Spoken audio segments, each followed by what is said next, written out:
sports car course. Now, days after the Chicagoland race, drivers from the Classic Indycar Series were informed of the passing of one of their competitors, James Rodney "Rod" Carpenter, who made several starts this season in the series, died on September 8th. Rod was born on July 28, 1955, in Lafayette, Georgia, and lit the world on fire with his honesty, grace, perseverance, and genuine love until his untimely passing on September 8, 2021. Rod attributed his success to one basic philosophy: to approach each endeavor caring about people first. He lived 1,000 years in the 66 calendar years we had with him because he attacked life. He grabbed it by the tire, kissed it, and threw it back on the racetrack. Racing cars was one of Jim's biggest passions. From 1989 to 1990, Jim was an avid dirt track racer and was so accomplished he was at one time sponsored by Coca-Cola. Not only did he race with strategy to win, he also developed a method to crash strategically if he knew a crash was inevitable. He would angle the car in a way to only damage parts he knew he could afford. He was always thinking. Rod will be extremely missed by his family and all who knew him. Though there is no doubt, he's already racing cars, writing books, and watching over his loved ones. Robert Grosher will be driving Carpenter's 28 car for this event. Rod Carpenter was 66.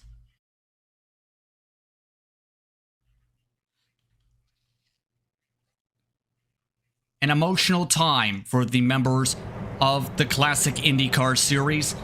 And on that note, the drivers make their way to the starting grid for today's event. Up the road, this is the car we were talking about, the special paint scheme today. Result of the passing of Rod Carpenter. This is the exact paint scheme, livery, and number being ran by Robert Grosher today. Grosher has already driven this car to 4th position. A strong start for Robert in this event today with that special paint scheme. Yeah, absolutely. And I've been a part of a league where we've lost a member before, and a lot of people will say that it's just internet racing and you've never necessarily met these people in real life, but I can tell you from experience that these types of losses are not any less emotional for the people involved.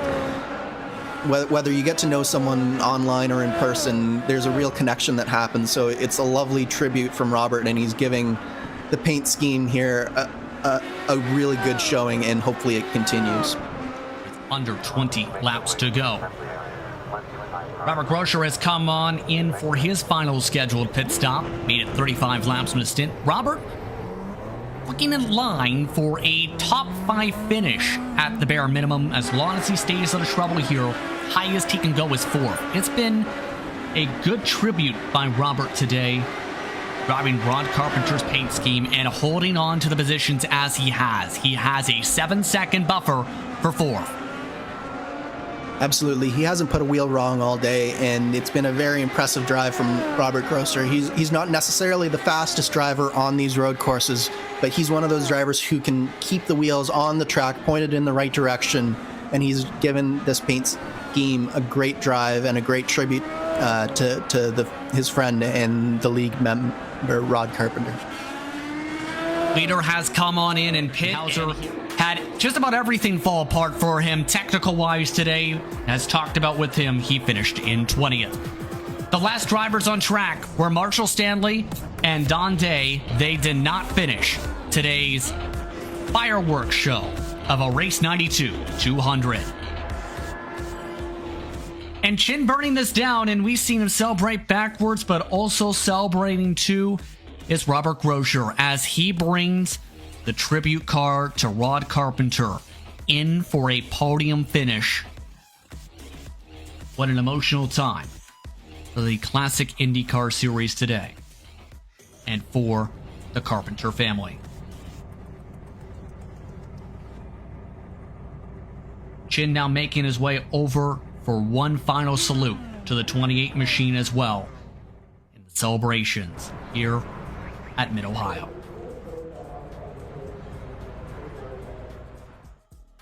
Unbelievable is the first reaction, Andrew. Your thoughts on how that broke down, because that